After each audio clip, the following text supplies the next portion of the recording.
Bueno, vamos a sumergirnos hoy en Levítico capítulo 6. Es un texto, bueno, interesante porque salta de un tema muy terrenal, como reparar un daño a otro, un robo, un engaño, a reglas súper detalladas para los sacerdotes, para las ofrendas. Sí, y eso es lo fascinante, ¿no? O sea, cómo se entrelazan la ética de todos los días, digamos, con el ritual sagrado. No son cosas separadas.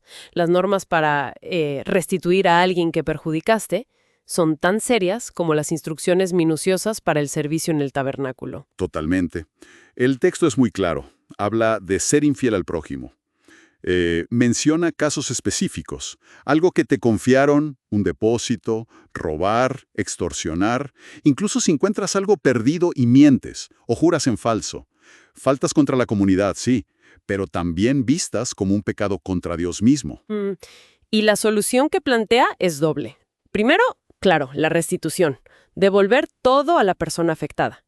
Pero ojo, no solo devolver lo que se tomó o retuvo, sino que hay que añadirle una quinta parte de su valor, un 20% más. Un 20%. Eso es bastante. Sí, es significativo. Parece un reconocimiento de que el daño no fue solo material, no. Se dañó la confianza, la relación. Tiene lógica. Y esa restitución, con el extra, se hacía el mismo día que la persona llevaba su ofrenda por la culpa. ¿Qué era esa ofrenda exactamente? Era un sacrificio específico. En este caso, pedía un carnero sin defecto. Se llevaba al sacerdote para buscar la expiación. O sea, como una forma de cubrir esa falta ante Dios. Se buscaba restaurar las dos relaciones, la horizontal con la persona y la vertical con Dios. Entendido. Y bueno, justo después de estas reglas sobre la restitución, el capítulo da un giro, ¿no? Cambia el enfoque totalmente a los sacerdotes. Empieza con el holocausto, la ofrenda que se quemaba entera. Y aquí hay una instrucción que, bueno, que repite bastante. ¿Ah, sí? La del fuego en el altar, que debía mantenerse encendido. Siempre, toda la noche, hasta la mañana. Y que no debía apagarse. Nunca. Nunca apagarse. El sacerdote cada día tenía que ponerle leña, arreglar el holocausto encima, quemar las grasas de otras ofrendas. Es una imagen muy potente. ¿Y qué simbolismo le ves a ese fuego constante? ¿Qué podría significar? Pues, podría ser la presencia continua de Dios, ¿no? O quizás la necesidad constante de expiación, de mantener esa conexión. O la dedicación que requiere el servicio divino. No era una tarea menor, ¿eh? Era algo central. Fíjate que hasta para sacar las cenizas había un protocolo. Sí, lo leí. Con ropa especial de lino para manejar las cenizas del altar. Exacto. Y luego se tenía que cambiar de ropa para llevar esas cenizas fuera del campamento a un lugar considerado limpio. Muchísimo detalle. Y bueno, sigue con la ofrenda de cereal. Una parte se quemaba, como un memorial. Pero, ¿y el resto? ¿Qué se hacía con eso? Ah, el resto. Eso se lo comían los sacerdotes varones, los descendientes de Aarón. Pero con reglas muy estrictas, ¿eh? Tenía que ser sin levadura y comerse en un lugar santo, específicamente en el atrio de la tienda de reunión, o sea, el patio del tabernáculo.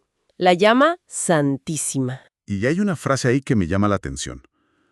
Todo lo que las toque quedará santificado, como si la santidad se contagiara. Exacto.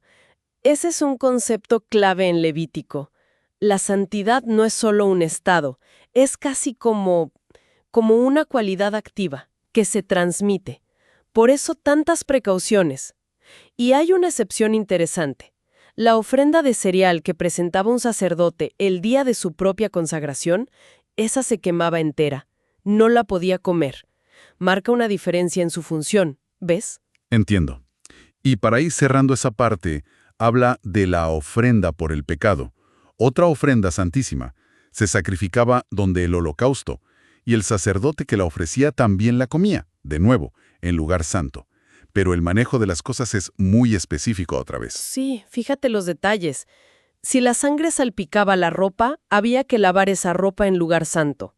Y los utensilios, si era una olla de barro, se rompía. Se rompía. ¿Por qué? Porque la cerámica es porosa, ¿sabes? Podía absorber algo de esa santidad de forma, bueno, permanente.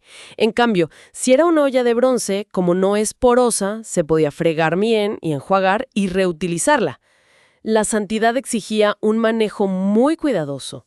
Qué increíble nivel de detalle. Pero espera, ¿había una excepción importante para comer esta ofrenda por el pecado o no? Sí, crucial. Si la sangre de esa ofrenda por el pecado se llevaba adentro de la tienda de reunión, al lugar santo, la primera cámara del tabernáculo, para hacer expiación allí, entonces esa carne no la podía comer nadie, había que quemarla por completo. Ajá. Esto sugiere como diferentes niveles o propósitos de la santidad y del sacrificio, dependiendo de dónde actuaba la sangre. No todo era igual. Entonces, resumiendo un poco, este capítulo nos deja con una visión muy, ¿cómo decirlo?, integrada, ¿no?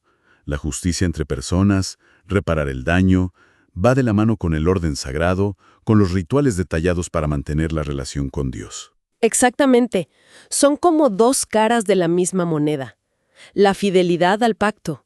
Y bueno, aunque estas leyes son antiguas, de un contexto cultural y religioso muy particular, nos invitan a reflexionar, ¿no?, sobre cómo esos principios, la restitución que va más allá de lo material, esa atención minuciosa al detalle en lo sagrado, cómo podrían resonar hoy. Claro, ¿qué paralelismos podemos encontrar en nuestra búsqueda actual de responsabilidad, de integridad, de reverencia quizás?